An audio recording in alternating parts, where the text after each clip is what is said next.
नमस्ते दोस्तों। Stage set हो चुका है। स्टेक्स बहुत ही हाई है। दो टीमें India and New Zealand champions trophy के फाइनल में पहुंच चुकी है। 9 तारीख को दुबई इंटरनेशनल स्टेडियम में यह मैच होगा। आज के इस वीडियो में मैं ब्रेक डाउन करूंगा स्ट्रेंथ एंड वीकनेसेस दोनों टीमों की। कौन ये मैच जीतेगा, मेरे प्रिडिक्शन को आप देखेंगे इस वीडियो में। तो अगर आप एक क्रिकेट फैन हैं और अगर आप एक sharp to the point critical analysis देखना चाहते हो तो सब्सक्राइब बटन हिट करो and let's aim for achieving 1000 subscriber by end of this final.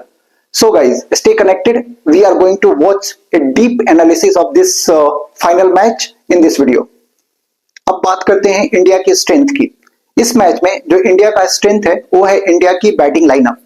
India का जो टॉप ऑर्डर है, गिल, कोहली और अय्यर, इन तीनों ने अच्छा खेला है थ्रू आउट द टूर्नामेंट।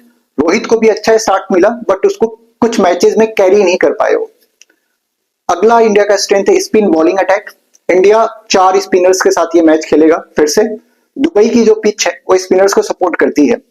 चक्रवर्ती ने पिछले मैच में न्यूजीलैंड के 5 आउट किए थे और कुलदीप, अक्षर और जडेजा, इन तीनों ने भी अच्छा परफॉर्म किया है through out the tournament.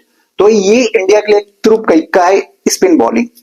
And India के लिए तीसरा स्ट्रेंथ है बिग मैचेस में इंडिया का परफॉर्मेंस। इंडिया इसके पहले चैंपियंस ट्रॉफी 2013 में जीत चुका है। इंडिया वर्ल्ड कप के फाइनल्स में 3 बार पहुंचा है और 2 बार वर्ल्ड कप फाइनल जीत चुका है।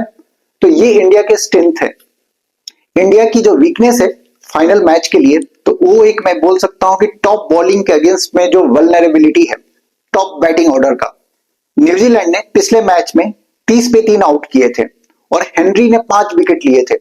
तो ये एक इंडिया के लिए चैलेंज हो सकता है कि वो न्यूजीलैंड के पेस अटैक को वो कैसे खेलते हैं। इंडिया के लिए जो सेकंड वल्नरेबिलिटी है वो है केएल राहुल की कीपिंग। केएल राहुल ने लास्ट मैच में विलियमसन का कैच ड्रॉप कर दिया था, जो कि आई थिंक एक इंडिया के लिए कंसर्न हो सकता है। तो हमें कैचेस नहीं गिराने हैं क्योंकि कैचेस विंस मैचेस। इंडिया के लिए जो अगला कंसर्न एरिया हो सकता है वो है पेस बॉलिंग डेप्थ। हमारे पास में सिर्फ एक फुल टाइम फास्ट बॉलर है, Mohammad Sami. Pandya he is allrounder. तो यहाँ पे हमें अगर देखोगे तो एक कंप्लीट पेस बॉलर और चाहिए था। बुमराह की कमी बहुत खलेगी। तो ये इंडिया के वीकनेसेस हैं। अब बात करते हैं न्यूजीलैंड की स्ट्रेंथ की। तो न्यूजीलैंड का जो इस मैच में स्ट्रेंथ है वो है टॉप बैटिंग ऑर्डर का परफॉर्मेंस। रचित, विलियमसन दोनों अच्छा खेल रहे हैं। रचित ने अभी तक चैंपियंस ट्रॉफी में 5 सेंचुरी जड़ चुका है, तो वो एक कंसर्न हो सकता है इंडिया के लिए। दूसरा है spin bowling attack and very good fielding. Spinners में अगर न्यूजीलैंड की स्पिनर्स को देखोगे तो उनका परफॉर्मेंस सभी टूर्नामेंट में बहुत अच्छा रहा है। मिचेल स्टैनर, उसने डेडली बॉलिंग करी हुई है। ब्रैसवेल और ग्लेन फिलिप्स, जब ये तीनों साथ में तिकड़ी आ जाते हैं तो बहुत अच्छा स्पिनर कॉम्बिनेशन हो जाता है इनका। इसके साथ साथ अगर आप फिलिप्स को देखोगे तो फिलिप्स एक वर्ल्ड क्लास फील्डर भी है। लास्ट मैच की अगर हम बात करें तो उसने सिर्फ अकेले 20 से 25 रन उसने सेव किए थे। और जो तीसरा उनका सबसे बड़ा स्ट्रेंथ है वो है world class fast bowling. Henry ने लास्ट मैच में 5 आउट किए थे और उनके जो फास्ट बॉलर्स हैं उसने हमारे बैटर्स को बहुत परेशान किया था। तो ये न्यूजीलैंड के लिए स्ट्रेंथ है। न्यूजीलैंड की वीकनेसेस के बारे में, तो जो न्यूजीलैंड के वीकनेसेस हैं वो है middle order fragility. Last match में वरुण चक्रवर्ती ने 5 आउट किए थे और पूरे मिडिल ऑर्डर को उसने ऑलमोस्ट तहस नहस कर दिया था।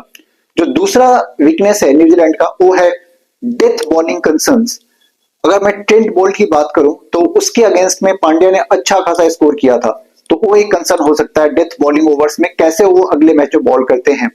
और जो तीसरा सबसे बड़ा कंसर्न हो सकता है न्यूजीलैंड के लिए वो है pressure in big matches. Finals में न्यूजीलैंड के ऊपर बहुत प्रेशर आ जाता है। वर्ल्ड कप की बात करें तो न्यूजीलैंड 2015 में और 2019 में वर्ल्ड कप के फाइनल में पहुंचा था और दोनों मैच हार चुका है। तो इस मैच में भी, जो कि एक वर्ल्ड टूर्नामेंट है और इस मैच में भी उससे काफी प्रेशर होगा, तो देखते हैं कि उसको कैसे हैंडल करते हैं। अब मैं आता हूं अपने एनालिसिस पे, मेरे प्रिडिक्शन के बारे में।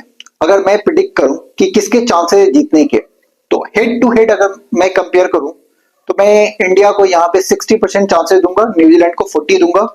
क्योंकि अगर ओवरऑल ओडीआई को देखा जाए तो अभी तक न्यूजीलैंड और इंडिया में 118 मैचेस हो चुके हैं, जिसमें इंडिया ने 60 मैचेस जीते हैं। और इस टूर्नामेंट में भी इंडिया न्यूजीलैंड को ऑलरेडी एक बार हरा चुका है।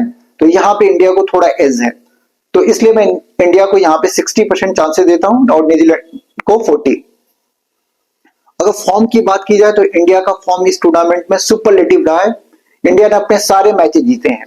न्यूजीलैंड की बात की जाए तो वो सिर्फ एक मैच इंडिया के अगेंस्ट में हारा है, बट सेमीफाइनल में उसने बहुत ही बढ़िया से बाउंस बैक किया था और साउथ अफ्रीका के अगेंस्ट में उसकी कंप्रीहेंसिव विन थी। सो गाइज, ये मेरा चैंपियंस ट्रॉफी का प्रीव्यू वीडियो था और फाइनल के बाद में एक रिव्यू वीडियो लेके आऊंगा कंप्लीट डिटेल्स के साथ में, और I hope India will win the final. मैं इंडिया को 60% चांसेस दे रहा हूं, बट इसका मतलब ये नहीं है कि मैं न्यूजीलैंड को कम करके आंक रहा हूं। न्यूजीलैंड एक डार्क हॉर्स है और कभी भी बाउंस बैक कर सकता है। तो आप इस वीडियो को अपने क्रिकेट क्रेजी फ्रेंड्स के साथ शेयर करो and help me to grow this channel. Till then, bye bye, take care. Cricket Delight. Subscribe to Spotlight with Sunny for quality insight.